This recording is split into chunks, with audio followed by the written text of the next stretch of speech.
গুনাহ করতে করতে গুনার অভ্যাস যদি চলে আসে, তাহলে মানুষ গুনাহ ছাড়তে পারে না। আজ একটা করলো, কাল দুইটা করবে, আস্তে আস্তে প্রত্যেক দিন 10,000 5,000 গুনাহ করবে, কোটি কোটি গুনাহ করবে। একসময় গুনাহকে আর গুনাহ মনে হবে না। এজন্য গুনাহ ছেড়ে দিতে হবে।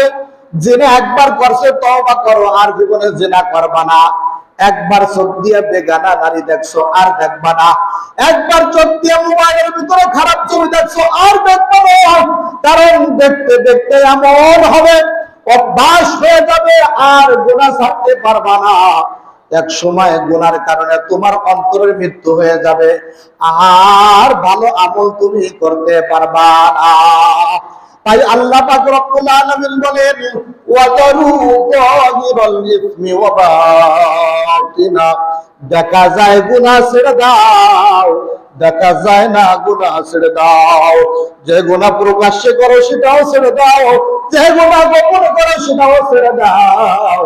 তা না হলে তোমার মৃত্যু হবে, আধ্যাত্মিক মৃত্যু হবে, টের পাবা না। তোমার অন্তর একসময় জমে ভরে যাবে, তোমার আন্তরিক মৃত্যু হবে, তুমি আর কোনো নেক আমল করতে পারবা না। মানুষ